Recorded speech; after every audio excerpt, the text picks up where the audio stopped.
En Pedro Muñoz FM cuidamos de ti.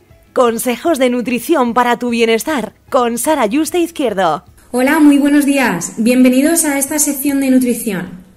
Ayer, 14 de noviembre, fue el Día Internacional de la Diabetes, por lo que hoy esta sección va dedicada a esta enfermedad.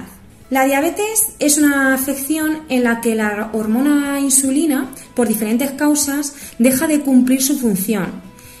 Eso hace que el azúcar de la sangre, obtenido fundamentalmente de nuestra alimentación, pues no pueda entrar a las células del cuerpo y comienza a acumularse en la sangre, provocando una serie de problemas en nuestro organismo.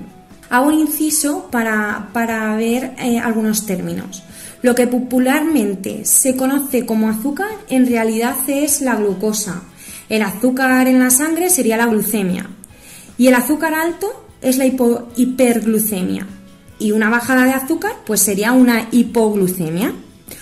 Una vez dicho esto, os comento que para comprender mejor la diabetes, primero debemos entender cómo es el proceso normal por el cual a través de los alimentos obtenemos esta glucosa que finalmente se utilizará como fuente de energía.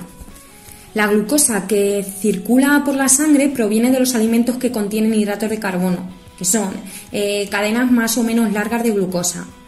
Pues nuestro sistema digestivo lo que va a hacer es cortar estas cadenas y enviar la glucosa a través de la sangre, hasta llegar a la célula diana, donde la insulina hará de llave para que la glucosa entre en esta célula para darle energía.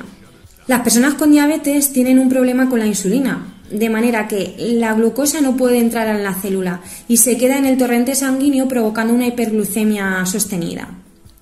Los primeros síntomas de la diabetes son, por un lado, la fatiga, el hambre y la pérdida de peso, ya que las células pues, no reciben esa energía. Y por otro lado, la hiperglucemia provoca sensación de sed y orinar frecuentemente.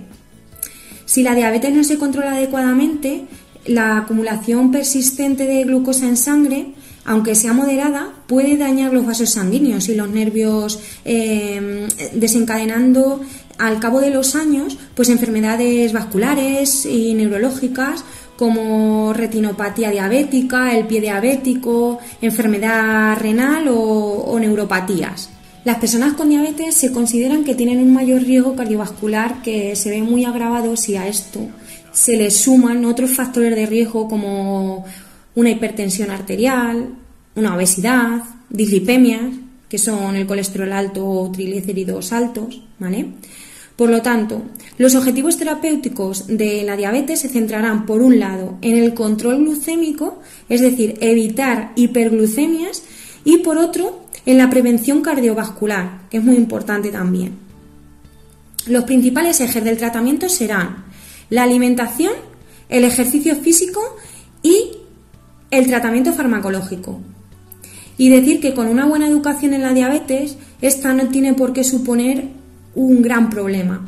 Los principales tipos de diabetes serán la diabetes tipo 1 y la diabetes tipo 2. En cuanto a la diabetes tipo 1, pues hay tres factores implicados en su aparición, que son la predisposición genética, un factor ambiental y finalmente el sistema inmunitario. Pues la interacción de estas provocará que las células del páncreas dejen de fabricar insulina. La prioridad de una persona con diabetes tipo 1 es estabilizar los valores de glucemia a lo largo del día, evitando fluctuaciones pues demasiado pronunciadas.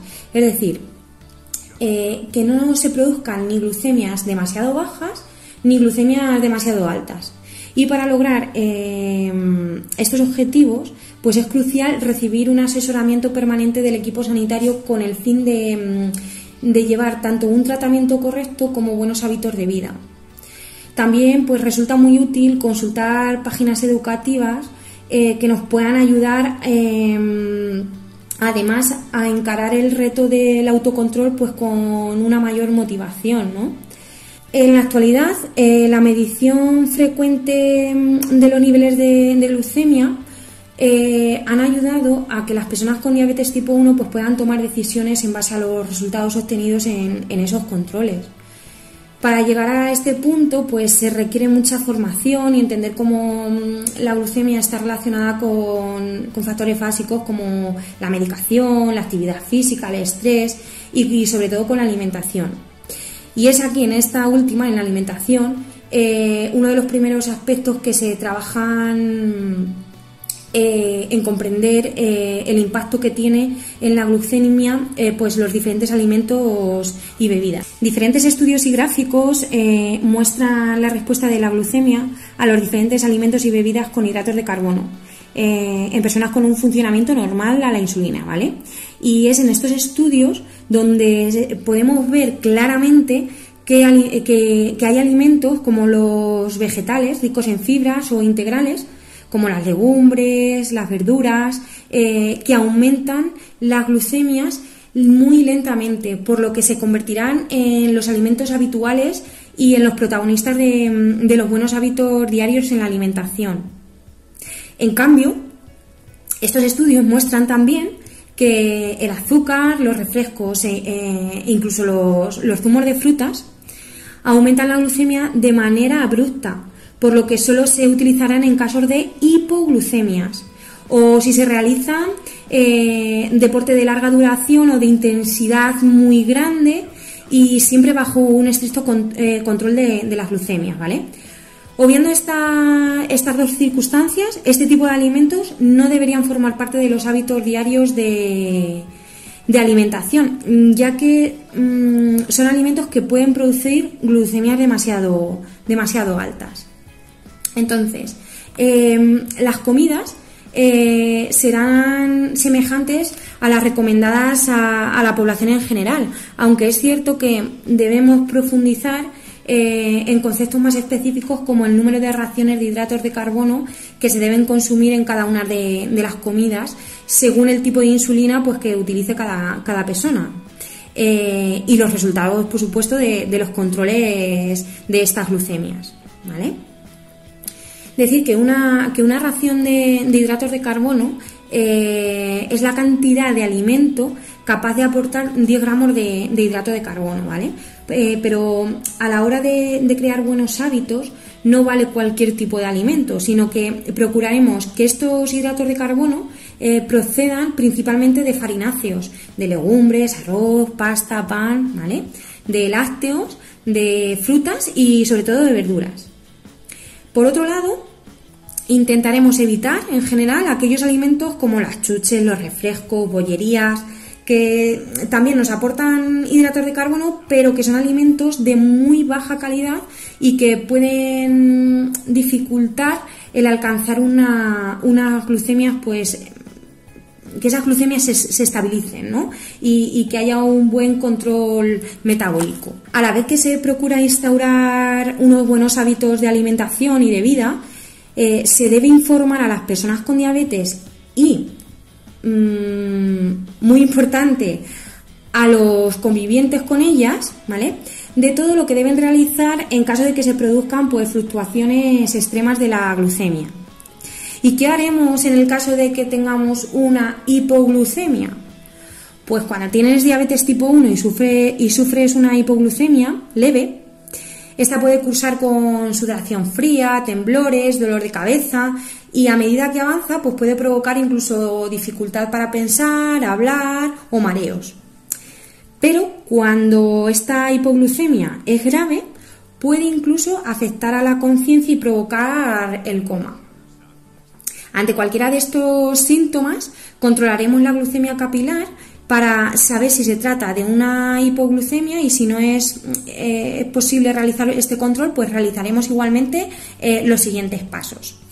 Si la hipoglucemia se acompaña de alteraciones de la conciencia, pues no daremos nada por boca, ni líquidos ni sólidos, ¿vale?, sino que administraremos el glucagón, la hormona glucagón. Ya en la dosis depende pues de cada persona. El glucagón debe estar disponible tanto en casa como en los sitios donde la persona concurre habitualmente, ¿vale? Cuando la persona haya recobrado la conciencia, pues daremos por boca alimentos o bebidas con hidratos de carbono.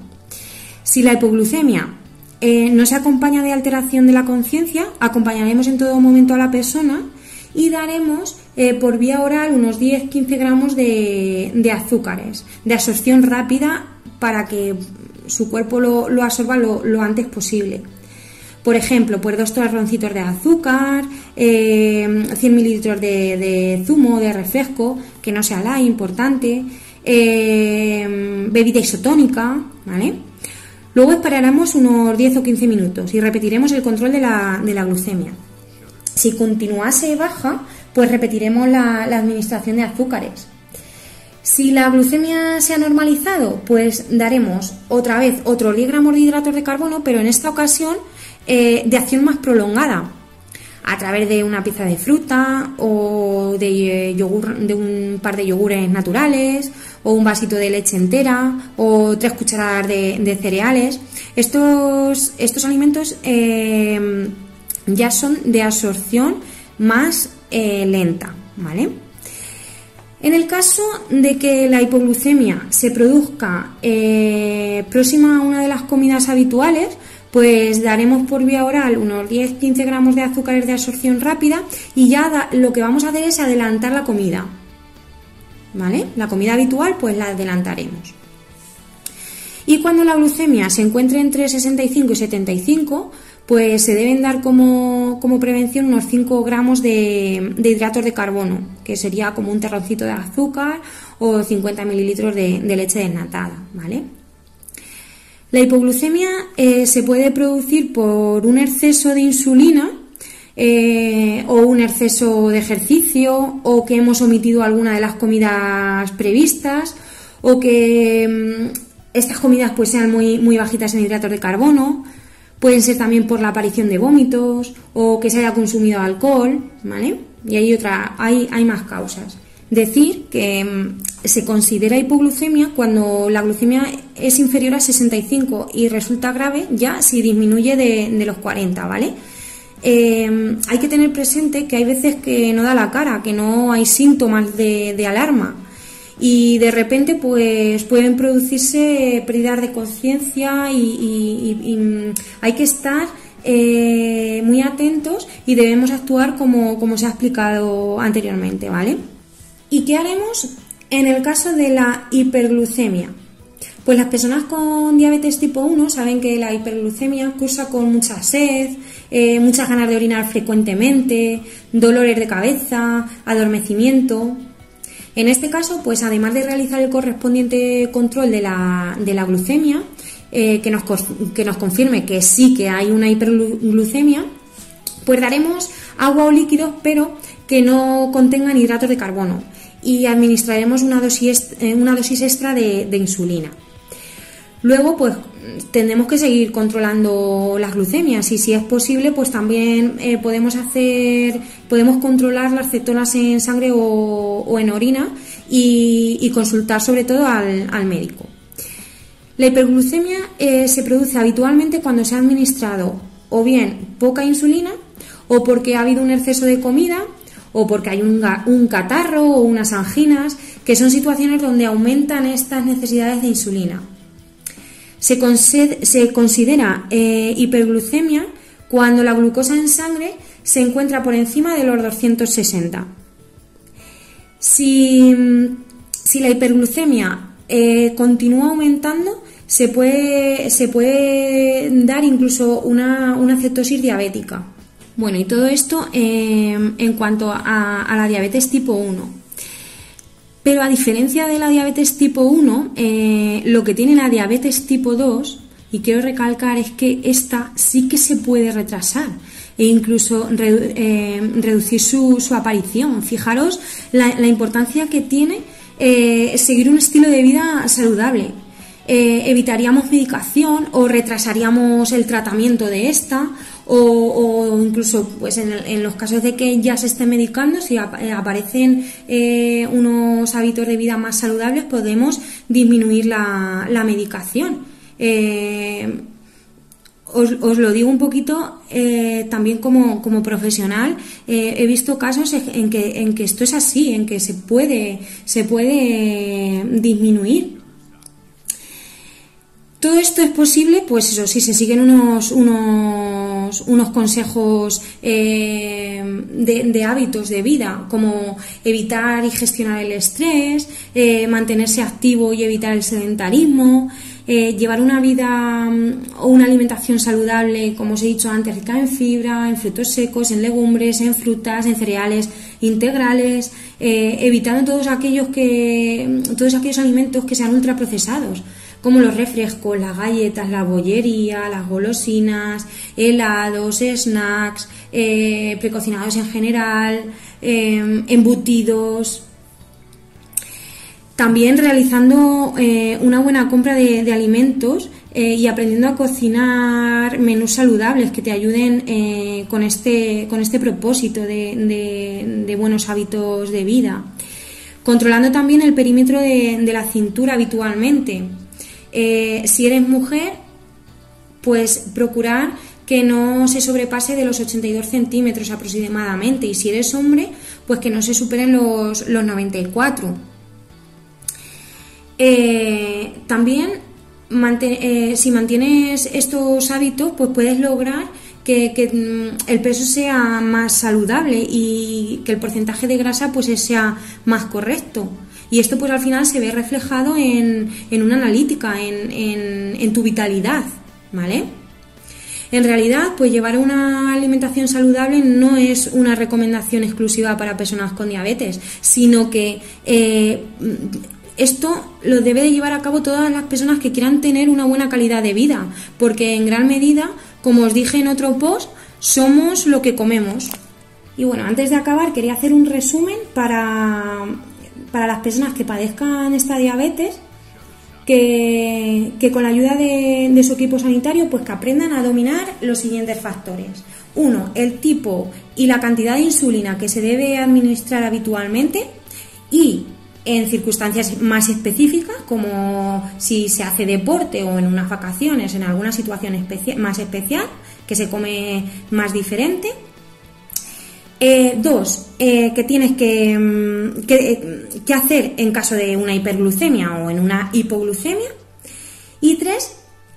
La cantidad de alimentos que debes tomar en cada comida, y en especial qué cantidad de hidratos de carbono debes consumir, usando por ejemplo el conteo de hidratos de carbono, ¿vale? Por lo tanto, procura que tu alimentación sea rica en verduras, frutos secos, legumbres, frutas y cereales integrales, y evita los alimentos ultraprocesados, que dificultarán pues el objetivo de mantener esa glucemia estable. Ya sabes que efectuar una buena compra y realizar menús saludables pues te ayudarán a conseguir un buen control metabólico y a sentirte muchísimo mejor, ¿vale? Y nada, si tienes dudas, si estás diagnosticado con una diabetes o no, pero ya en tus últimas analíticas pues se han visto alteradas las glucosas o la hemoglobina glicosilada, ya está al límite, pues siempre podrás contactar con un dietista o con un nutricionista que pueda orientarte y ayudarte. Y os animo a hacerlo, ¿vale?